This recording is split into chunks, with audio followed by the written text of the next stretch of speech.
daughter forced me to get on. But tell me, I'm so glad you're here in Memphis. Thank you. Thanks for coming out. And you are a veteran. I am a veteran. I served in the Tennessee Army National Guard for 11 years.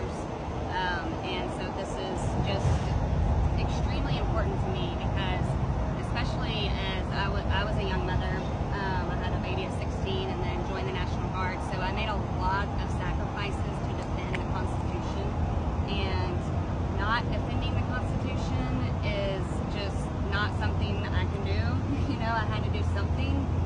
And so being out here and being involved where there is a complete overreach of power is just very important to me and my own values and beliefs.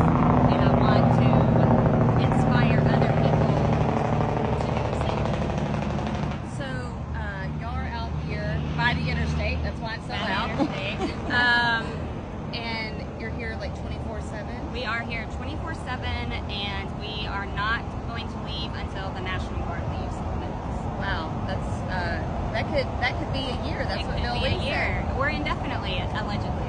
Have you seen any of the National Guard? Have you actually interacted with them? Or? I have not personally interacted. I have not been around them yet, but there have been other members that have talked with them, and you know, I think they're doing their job.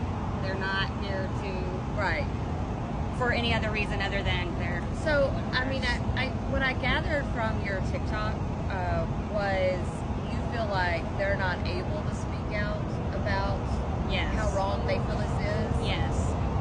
So have you talked to other members, maybe not the ones who are here, but other members about like their feelings about this, or other veterans? I have talked to other veterans, and I think that there is a split between how some veterans feel and how some don't, you know.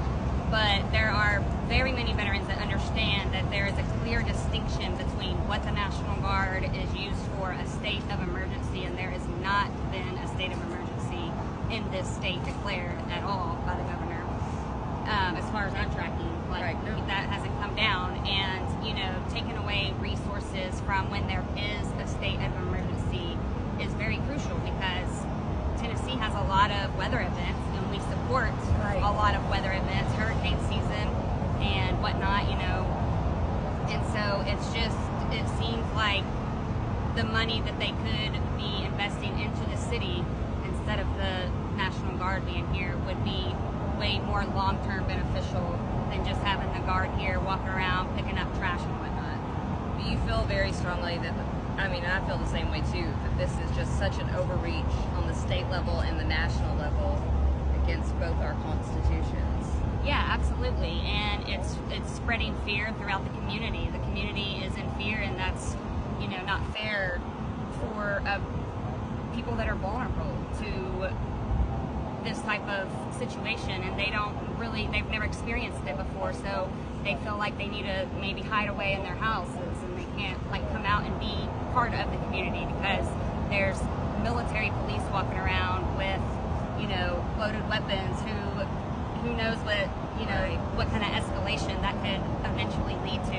And I think our biggest goal is to not have anything escalate, de-escalate. The veterans are and will be working directly with the local organizations. We don't want to try to like overstep that and take over, but just to be here for support. Well, you know, it's I think it's so interesting that you mentioned the fear in the community. I was talking to somebody yesterday. She's DACA, so she's a dreamer. Doesn't remember her home country. Has lived here her whole life, and her parents are undocumented. She has a younger brother, and you would appreciate this as a mom. I'm a mom. She says they're watching online to see if like there's reports of vans or whatever that might be ICE, and determining whether they take their little brother to school or not. Yeah, I mean, that's a crazy thing as a mom to think about. You can't take your kid to school, and that's a thing that there's not enough like news coverage on what's happening in Memphis because these ICE agents are staking out at elementary schools and terrifying the children. I mean, could you imagine like being dropped off as an 8-year-old child, and then you see all these ICE agents at your elementary school, and you're like, oh my gosh, are they going to pick up my parents? Like, I don't know, and you don't know what's going on. And then if they do pick up both of the parents, what happens to those children? right?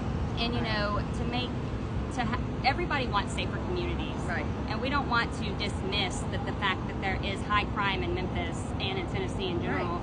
Right. But there is a process to where you don't have to terrorize communities, because like the long-term negative effect of that is so much greater than the short-term positive effect of having this fast-tracked safe force. I mean, what happens when they leave and now everybody's terrified and in fear, you know? It's just chaos, it's cruelty on such a different level, and it is affecting so many Memphians. It's even affecting our businesses. I brought you some cookies from Nikita's. Yes. It's a small women, black-owned business here, and I hope you would share them with all the veterans. But, you know, we're seeing in our communities that people are, like the businesses are being affected, or people aren't showing up for work. And anyway, I'm just so glad y'all are out here. Thanks for taking a minute to talk to me. Absolutely. You know, I know, it's great to meet you.